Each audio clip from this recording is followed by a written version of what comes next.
listening to Truth or Dare to Share by Ambitiously Intuitive. Welcome to this episode of Truth or Dare to Share by Ambitiously Intuitive, where we are talking about Beetlejuice. Beetlejuice. This is a childhood nostalgic story of mine. I actually didn't originally want to talk about it. This was a suggestion from Kenyatta, but just as a quick reminder for folks who are listening or watching for the first time, we have 3 acts to this episode of Truth or Dare to Share. Act 1, we give our reaction. Act 2, we ask each other questions. If they came prepared, that was a minorly passive-aggressive statement. And then Act 3, we play the game Truth or Dare, but not the childhood game that you're thinking of. It's more of a take on personal development where the content, we were just talking about this before we started recording, the content that we interact with can either inspire you, you can ignore it, or if you're like me, you end up having nightmares.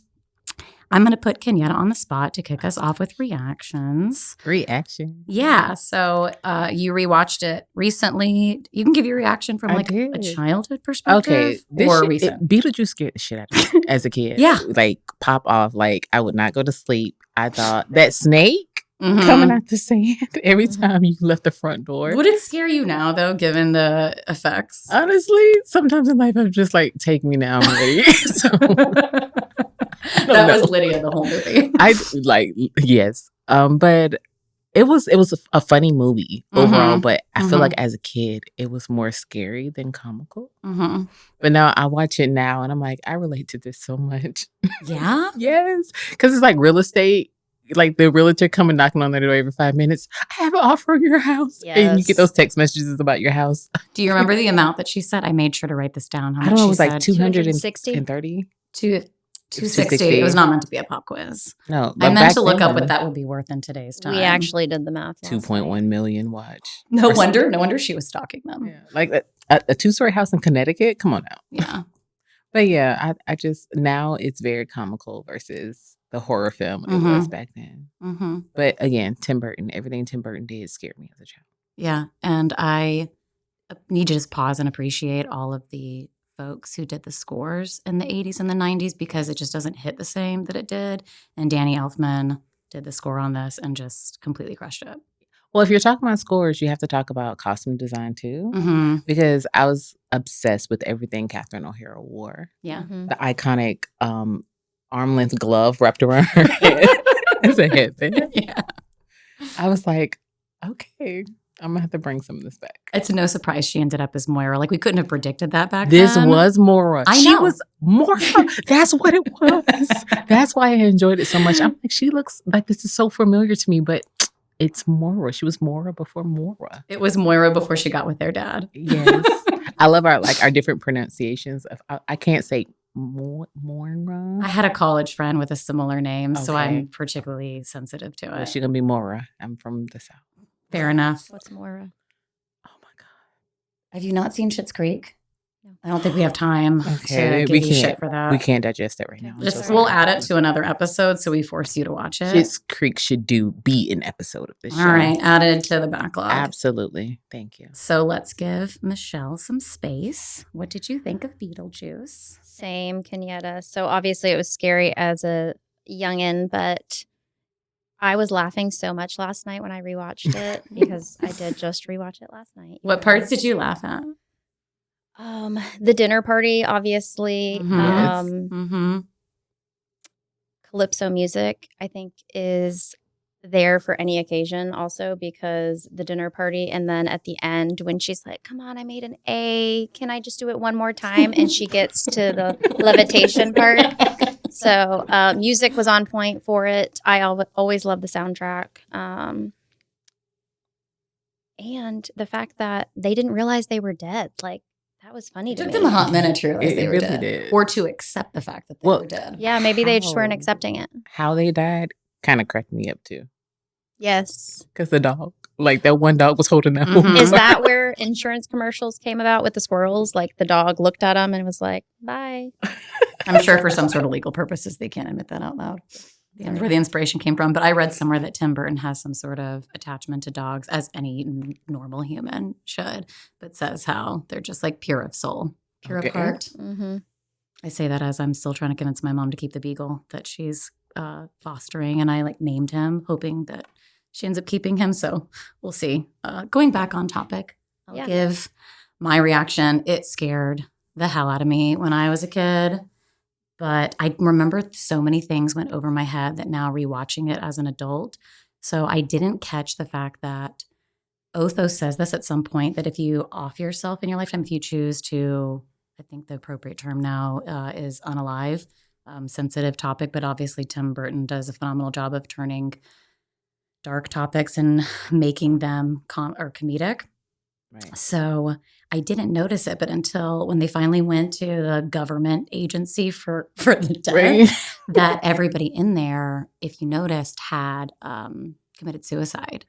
And that's why if you notice the guy that's hanging that like takes them back, everybody in there, even the woman, Juno, who's their person, she has a knife mark on her neck. Oh my God. So that was something that as I was watching it, Otho's the one who gives the spoiler for that. So then when they go back, they create the door and then they knock 3 times. The other thing that I thought was cool was like the power of 3 is in that movie a lot. Knock 3 times, says his name 3 times. And then the other observation I definitely didn't make as a kid, at least not consciously, was how fucking powerful Barbara was. So these are all of the observations that I made. Granted, I rewatched this less than 24 hours ago. She's the one that when they're sitting in front of the fireplace, her hands go on fire and she's like, and then she's the one that when they go and he falls in, she pulls her husband back out when he went out the door, and she's like, "You've been gone for hours," and he's like, "What are you talking about? It's been 10 seconds." And then when they both end up back there, she's the one who punches the sandworm in the head. Yeah. When Beetlejuice is trying to make his huge sales pitch, which the take on Tim Burton doing commercialization, let's just pause and appreciate the monologue where he's like, I went to Juilliard, I made it through the back glaive, and I've seen The Exorcism 176 times, and it gets funnier. That I want to have that memorized. So in case I ever do decide to become an actor, that's they're gonna be like, do you have anything prepared? That's going to be what I come out with, I think. And then at the end, she's the one who saves the day because she had tamed the sandworm. Right. So the one that I was getting to that I went off on a tangent about my own personal acting dreams for what we were talking about prior to us starting was she said home, home, home. So power of 3, this like woman who was realizing her own power. But I wasn't sure how we were going to have a take on personal development for this. I was like, why does Kenyatta choosing something that has nothing to do? And you've proven me wrong, which is rare, but I enjoy, not you, but folks, with me and my arrogance. So let's move into Act 2. I will toss it to either of you two to see what questions you have, and I have the help of ChatGPT whenever we're ready. I brought a question. Go ahead. Okay. So let's see. What did I say? If you had to haunt your own house, what's one thing you'd do to freak out your new residents? Not hire Beetlejuice. For sure. Oh, haunt my own house. I'm asking this question because I feel like my house is haunted. So what is happening that you feel like it's haunted? Electrical wiring was redone before we bought it in 2020. Okay. And the lights constantly flicker on and off. Oh, it's haunted for sure. And my dogs will go stand in the corner of the closet that's under the stairwell and just stand there in the corner before the door, like somebody's talking to it or petting it. The closet is under the stairwell? Yeah, but they just stand outside of the door in the because corner. They used to hold somebody captive. Totally. It's like a Harry Potter awesome. Closet. Yeah. Mm-hmm. Most definitely. Mm-hmm. I don't think I have any sort of plan because it depends. Are you just trying to say, hey, I'm here, like what's up? Or am I trying to kick them out the same way that the Maitlands were with the Dietzes? I don't know. You tell me. Well, this is going back to the personal development, which I know is answering but not answering your question. They were trying to kick them out because they were, well, not so much the dad. He just wanted to be left alone, but particularly Delia was trying to, if they're coming in, and I don't see anybody preserving the interior design. No disrespect, but that maybe that was chic in the 80s, but there were some things Delia did that I was like, I get it, except for... Yes, the house was badass. It was really nice. I don't really fully understand the extension of the house and just the side, but she was trying to bring New York City. Her Art Deco vibes. Yeah, her Art Deco vibes. But I get that when you put all this work into your house and somebody's coming in. So yeah, they were trying to kick them out, but by the end they learned how to coexist. And so that was, to me, the personal development lesson, is that you're always going to come across fucking annoying people, but how can you figure out how to coexist with people that aren't similar to you? And that was something that I don't think as a kid watching this, which, why were we allowed to watch this when we were little? Because our Questions for parents- Helen. Oh, I said I wouldn't call her Our Helen parents anymore. cared, but it's like, oh, there's no sex scenes. Go for it. Was it PG-13? Is that what it's Yeah. rated as? I think so. That feels It was still scary. Very, very it was much so so. scary. And then you know how they probably marketed it. They was probably marketing it's like, it's a Halloween movie for kids. Yeah. It's Halloween. Watch what you want. We're watching slasher films. Why not Beetlejuice? Yeah. I was allowed to watch Chucky and Freddy at that time. Exactly. I wonder why we peed the bed, Serena. That was my first nightmare, was Leprechaun. When the hand going in the tree trunk, Yes. I still have a weird thing about tree trunks. It's I never still can't rewatch that movie. I will not when we watch were Leprechaun. at the Redwoods, I thought about it every time there was a tree trunk, and there you could walk through them. But I was like, I'm not going in there. I'm not going all the way in there. I think for me, I don't know if I would haunt my house per se, but I would be like massively annoying. Yeah. Like I always like lose stuff. Like I will put my keys down and go back exactly where I put it and they not be there. And I'm like, oh, fairies. And I don't know if it's bluey or if I'm spiritual, but I always think little fairies are coming and moving my stuff. It's probably ghosts. It's probably somebody like me. I would like do stuff like hide your keys before you gotta leave to go out the door. That's funny. Hide the TV remote. Especially when you live with a family or a husband and you know where everything is, but they don't. So it's kind of like Yeah. that. Like with me being your ghost, you would probably lose your mind for real. Like I know I'm not crazy, but it's just me having fun.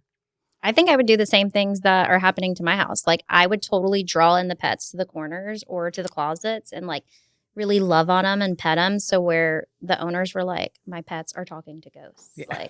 and give them all the love. And Oh, I have my nephew would like tell us there's a ghost here, and we'd be like, is it nice or no? It's not nice.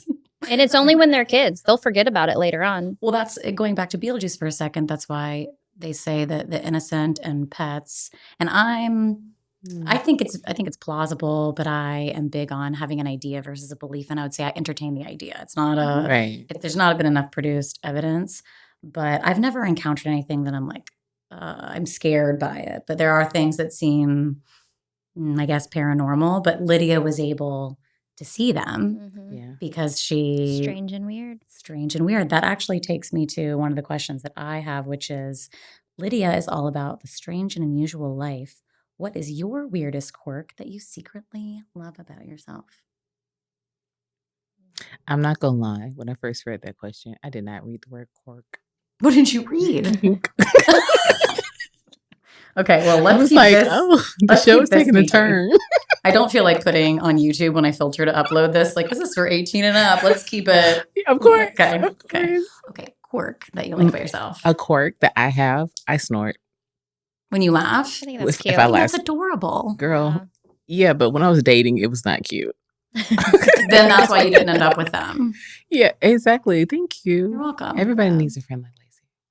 Oh. And Michelle. But yeah, I like the fact that I snort. I like the fact that I wear glasses. Yeah. Um, I know I didn't get the memo. I don't need glasses, but I Yeah. do like how they elevate a look. yes, medically necessary. Yeah, same for a long time. Yeah, I'm pretty sure I have 20/20 vision. I haven't been to an eye doctor in a very long time. So I don't know if it's a quirk or not, but I say like things that make other people feel uncomfortable because I'm always feeling uncomfortable. For example, like recording a podcast makes me feel uncomfortable. My palms are a I think little you're killing sweaty. it. But yeah, so I say things sometimes that are awkward, and I think that's probably one of my quirks. Do you two want to tell me one of mine? I have like a few, but is there something?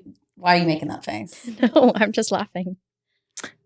I like how you always have a reason that something's happening, Okay. especially to other people. It's not controlling at all. No, not at all. But I like that, like, because you can literally be at loss for explanation, and it's going to come. Well, this is happening because Mercury's in retrograde and Saturn's standing on his forehead. Whatever brings you peace. I love that journey for you. Whatever brings you peace. I love it. I love it. Whatever brings you joy. I was going to say that I'm always singing something. I'm probably like all day, every day. And that's like what I want to do. And I'm also always singing. There are 2 songs that I probably sing multiple times throughout the day, which is The Little Mermaid, Part of Your World. Like that's, if I'm in the shower, that's what I'm singing. And I can always go to Always Be My Baby by Mariah Carey. Those 2, and I saw that in Schitt's Creek, which we can't talk to you about because you haven't seen it. That's embedded into the show because David knows that Mariah Carey is everything. Everything. Even with having She a is. side when we were trying to decide where to sit. She's currently defrosting for The Christmas. real MC. Yeah. Yeah. I love her. I love it. Michelle Chesla saying that for anybody who's meeting her for And the can first we time. just go back to you saying she's defrosting because that's She's really defrosting. funny. Wait, what does that mean? She's the queen of Christmas. Do you not know how much she makes? On I her know Christmas that, but I album? wouldn't have defrosting. I just think that she's. It's like an internet joke. I just think of her being like cold because of her always saying like, I don't know her, which by the way is one of the best insults on the planet. Because it is. It's like, I don't even think about you. That's like in Mad Men when, if either of you have seen that, when the guy's like, I just think you're like a terrible human being. And Don Draper looks at him. He's like, I don't think about you at all. It's like, oh, that's Mariah Carey energy right there. I love it. How did we get from I was I just don't about know. to say, let's reel it back in. Beetlejuice. What questions do you have, Kenyatta? So with Beetlejuice, honestly, I didn't really bring a question for Beetlejuice. Okay. But I want to ask, Beetlejuice was obviously a mistake. Tell me about an invited mistake in your life. Shit. How much time do we have? Mm. If you start on a relationship tangent, I'm charging you by the hour. An invited mistake. An invited mistake. So there's a fun quote that says when you are worried about the past, you're in depression, you're worried about the future, it's anxiety. The only thing that exists is the present moment. I overanalyze my past all of the time, and I am still working on integrating some mistakes, but an invited mistake. We talked about this in previous episodes. I have a naivete that I think all people are good, and that's until they disappoint me. And we were even talking about in the It Ends With Us episode how people show you their red flags in the beginning. And I think that without naming anybody, because I don't know them anymore, I don't even know them, that there were people that I gave them too much currency. Like I saw them for like the narrative that I created in my head as opposed to who they were in reality. And they were probably showing you who they were. Like Beetlejuice, the ultimate demon narcissist. Like who has a good sales pitch. And I think that I wanted to see, because like, think about it. He's sitting there and he's saying, I can get rid of them for you. Like, what do you need? Trying to be their friend. He changes into their wardrobe. So I think there's some people who want to get something from you. Like even when he opens the newspaper and he's like, oh, look at these people. They look dumb. They look nice and dumb. Yes. And I just like, I still do believe that more people are good than aren't. And I do think that I was reading into Beetlejuice and why he is the way that he is. Did you come across this? Mm-mm. So apparently he was in love, and the ring that he gave to Lydia was because like she left him and broke his heart. So he killed himself. So he used to work for Juno. There's a whole side story. So he is the way that he is. So they do touch on working for Juno, and he does pull a finger in the ring off the dead finger. So I didn't catch that. Yeah. So I think that I have just given the Beetlejuices of the world too much. I've listened to their sales pitch and I'm like, no, they do want to help me. And when you're older and you're more mature and you rewatch those stories now, you're like, they weren't really looking out for me in my best interest, even though like they went through their own pain. But that doesn't mean I need to let them into my haunted house. Yeah, into my haunted house. Jesus, slap the label on Yeah. their lacy. I'll stop there. PG-13. Remember, but it's kind of like what's that phrase? Misery loves company. Mm-hmm. So it was Beetlejuice definitely wanted company to his misery. What about you, Michelle? No, I'm not. I don't really have an example for that one. I would say inviting too many past relationships in. But on a side note, I will say it was a lot more family oriented also than looking back. Like they all ate dinner together. They all supported each other, even though he wanted to relax. He let her do her ugly sculptures and he didn't like them, but he wanted her to be happy and they supported the daughter. Like, and then Barbara and Adam supported the daughter just as if it was her own. Like everybody was kind. Like I got so much more out of it. Like treat everybody with kindness. Right. Like But can we on that? Can we talk about the parenting style in this Of movie? which Or lack couple? thereof. But how do you parent a daughter who's always in grief? Like she acts like she's dead already. Mhm. They don't were sick really- of her shit. But that Delia is her stepmom. I'm saying Did you as read her any side stepmom. story on to her like writing the Mm-mm. suicide note? I didn't, but there was a point in the movie where Barbara was like, "Oh, she's trying with her."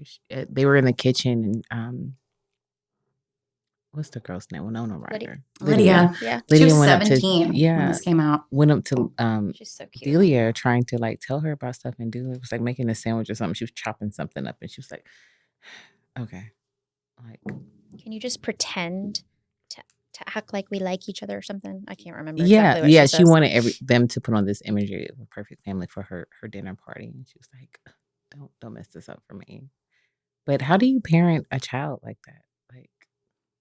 You're the resident mother in between the three of us, which just the motherhood piece, the part that hit a chord. Remember when the realtor says to Barbara, "This house is too big to not have children," and then you see Right. Gina Davis. I felt that. That made me sad. And then that's why, by the end, you understand why Barbara connected with Lydia, because the dad clearly was overworked working in finance or property management or whatever his specialty was. Right. Delia was really invested in her artwork.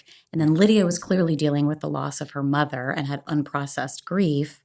And the two of them, because our parents, and I don't mean this as any sort of knock on the generations before us. And I love when I come to Pensacola, I get to spend time and talk to, let's just call them elders, the wise ones from our life. And now they listen to all my crazy stories and have a lot of patience. So thank you for that. You know who you are.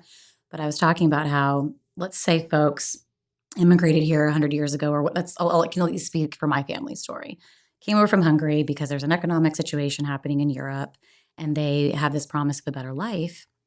So they're literally just thinking about survival. Right. And then they raise their kids from a place of survival. So nobody's talking about emotional well-being. And then what I was saying to my stepfather, or the closest thing I have to a stepfather, it doesn't matter, it's not on paper.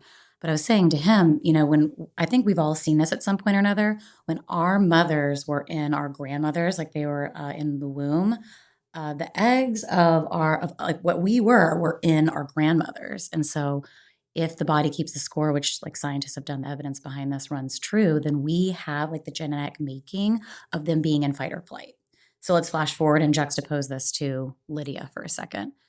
Her parents were raised by that hard. Yeah, the silent generation where it was just about survival, and they've made success to some extent, right? She's pursuing her artwork. He has made it financially, but he just wants peace, right? He doesn't want to be in fight or flight of New York City. And they can't make the space for Lydia because they can't recognize she's in fight or flight, particularly in the flight, the avoidance, which is where grief and sadness sits. So how do you raise a child like that? Cynthia said it on the last episode. I think she actually said it 3 times, which was therapy, which, when we grew up in Pensacola, did you ever hear they went to Chattahoochee. Yeah. And it was like you were talking shit about them and that their was mental a health. threat though. If Right. you live in Florida, that's a real threat. Your Yeah. parents do. I'm gonna send you down to Chattahoochee with your crazy ass.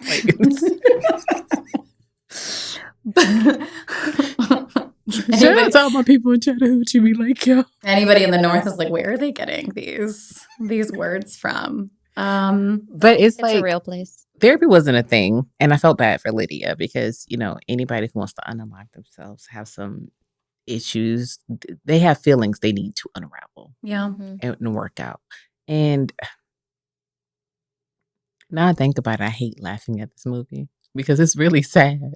But that's what's so impactful about people like Tim Burton, who are able to take something dark and add a sense of humor to it. Because what is scarier than the idea of our existence after this one? And it brings some light to it, which I say that word over and over again, and some humor to it. Because the next question I had was going to be, what do you think happens when we die?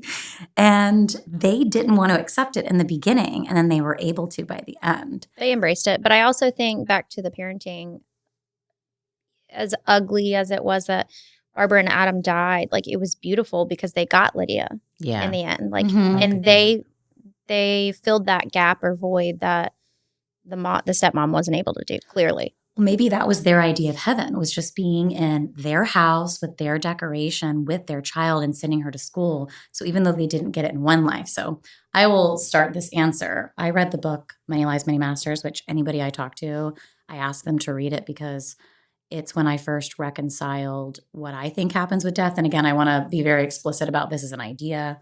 It's not a belief. Everything I stand by is rooted in science and data, and that you can change your mind when presented with new information. But I was born and raised Catholic. We are in the Bible Belt. I went to Little Flower Catholic School, which is probably a 15-minute drive from where we're sitting right now. I went to FSU. I studied religion. And the more that I learned, the more that I was like, they're all just copying each other. And I remember learning that all the Gospels are written like 80 years after Jesus lived. I was like, I couldn't tell you what I ate for lunch yesterday or what I did yesterday. You're telling me somebody who didn't know me is writing about me 80 years from now. And so I abandoned all religion. And about 10 years later, I had some spiritual stuff happen to me. And now I realize it's all the same thing. But the first time I read Many Lives, Many Masters, the hypothesis or theory, I need to get better about when to use which of those words. Let's go with past life theory, is that let's say they died in that life, but they just entered a new one.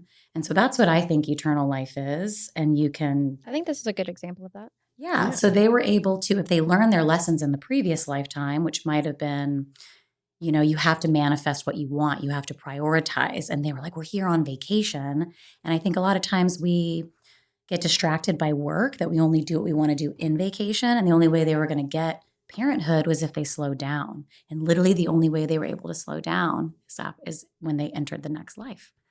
Oh. So what do you two think happens when you have a dog that makes you veer off a bridge and drown in 3 feet of water? Again, raised in the Bible Belt. I went to a church with many names: missionary, Baptist, Mount, whatever. It's like heaven or hell. And I love how this movie doesn't show us heaven or hell. It leans more towards hell, but... Really? I would have said purgatory. Well, if purgatory is like that, then that's like... I don't want to interrupt your thought. Okay. I'll write down what I got to say. So I would like to believe that, we go to heaven and everything is great and I can eat tacos without getting fat and see all of my family members. Some of them I know ain't gonna be there, but it's just the idea. No but honestly, names. I don't know. I don't know. I even read Dante's Inferno and I still do not know. It's about purgatory. I would hate to think that we come back into another life. I mean, I'm cool on being a human being on Earth, but if I come back in like a fucked up situation, like I come back and it's a life I would not have wanted, I would be pissed off.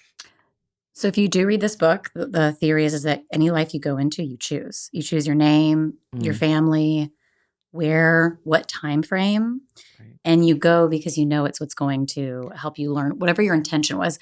I'm careful to always say learn a lesson because it always makes it seem like you're not perfect the way that you are, but I would want to forget do you forget your previous life completely? So what's interesting is they've done these like not interviews, but you hear about parents, their kids saying to them, they'll be like, that was my house in the lot. Like they'll point and say things, or they'll pass and be like, that was my mom last time. Because when they're going back to why was she able to see a ghost, or why animals are more sensitive, is because it's like the purer you are, because we come in with free will. This wouldn't be any fun if we didn't have free will. So there has to be like this full dichotomy. This is me giving a justification. Yeah. This is all working theories. Yeah. And I know some people believe that like we come back as animals and different things. And if I come back as a roach, I'm gonna be pissed off. I'm gonna be fucking pissed. Like, I'm just saying that. But I don't know. I don't think I want to think that deep, to be honest. Like, I'm gonna just keep fighting for my spot in heaven and hopefully my name is get an A on the test and just ask if you could levitate and sing Deo. But like I'm like I'm swinging punches daily on TikTok, trying not to laugh at stuff. Just fighting for my spot. But yeah, I don't know if I want to think that deep about that. I don't see you fighting. I see you thriving. Yes, yes. I'm gonna be eating tacos and not gaining weight. And can I come? Yeah. Save me a seat. Can we get If I tacos get there after before this? you, I'll save you a seat. Can we get talking? You Yeah, keep saying absolutely. tacos. I haven't had a full meal. I've got a favorite taco spot. I don't know if you do, but I do, but I don't know if they're open on Sundays. I got one. Okay. Do you want to answer the heavy question, or would you like to plead the fifth? So I'm also a little lighter on that topic. Similar to both of you, I was raised Catholic though, and grew up down here. Both sides of my mom and dad's family are extremely devoted Catholics, but I separated myself from the church also. So I don't know. I like to think and entertain some different ideas also, that maybe we come back as another generation. Maybe we're on Mars. Maybe I'm a dog who's loved and has a home with a fluffy couch. Maybe you're roach. I'm not a fucking roach. Excuse me. Sorry, Mom. I don't know. Like, there's just we got here somehow. Right. How'd we get here? Because there was cavemen and there was just all sorts of things. I mean, there's just so much to unpack. Like, it's deeper than this conversation. But I don't know. Like, I think there could be many answers. I don't think there's a wrong answer, and I think everybody can have their own answer also. Absolutely. Yeah. And I think we all want to go somewhere happy. Right. I mean, Well, I'll say this. If we all chose this lifetime, this situation, I'm glad that I get to do it with the two of you and the three that weren't able to be in person with us, Cynthia, Raquel, and Amina. Because that's the thing. It's like, if you do reincarnate, then I'm glad I got my soul family to do with me over and over again. Oh, Word. If Amina were here, because I said her name, one of the last questions, I think it's starting to become a habit on these calls, and maybe it's a good way to close out before we go to Truth or Dare, is what... So for somebody who hasn't seen Beetlejuice or needed a recap before they watch the second one that comes out with Jenna Ortega, who I'm very excited to see Me her in it too. based on how she did Wednesday. I did not want to see anybody do Wednesday after Christina Ricci, like growing up with her. She was just a pivotal part between now and then. Jenna and hit it out Casper. the park. She really did. And so I'm looking forward to seeing this. But what would you say was the beginning, the middle, and the end of Beetlejuice? Start with beginning from a high level. You two look Life. confused. No, I'm just reflecting. Finding balance, family, and trying to find like your happy place of relaxing. They were on a vacation, but they were remodeling their home. So I think the beginning was like, for me personally, was family and finding your spot. Like, for me, I go to the beach. That's my spot if I need to relax. So Yeah. that was the beginning for me. For me, are we okay? Or just talking about the beginning? I mean, like, you're thinking about an arc, right? There's an arc to a story. So I think it's Do I sound like we're in English class right now? a little bit Mhm. acceptance, Yeah. and then going into the unknown, Mm-hmm. and I will put family at the end. Yeah. I mean, the most obvious thing is they die within the first 7 minutes of the movie. Right? You don't even really see Beetlejuice that much. You really don't. They're dealing with the fact that they died. The middle is they're still trying to accept death in their new situation, and they're fucking annoyed by the people that moved in.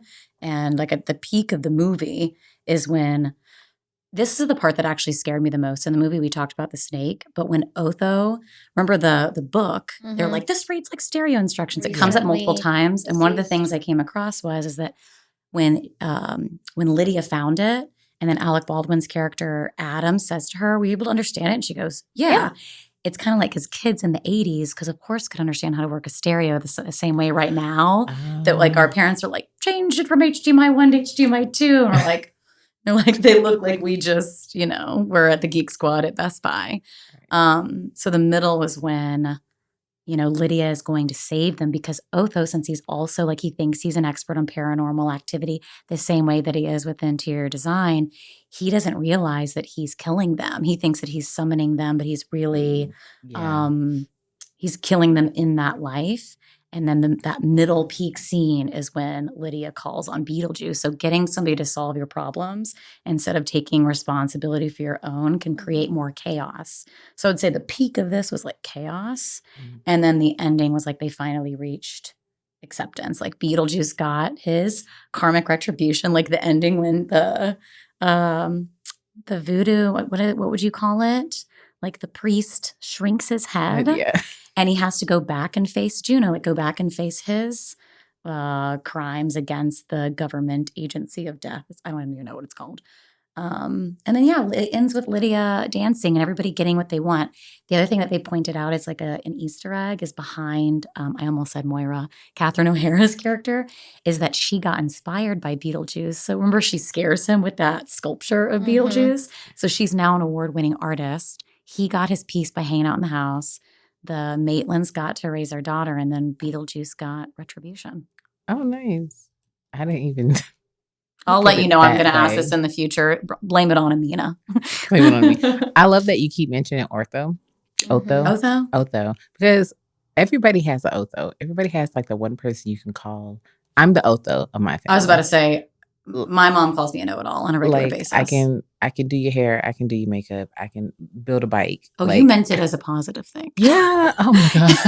It can be. It's a double-edged sword. But Otho was in his bag. Like he charged them for everything. Yeah. Like if you paid attention to the side conversations. Yeah. Like the dad was always like, how much is this going to cost me? And Otho was like, a lot.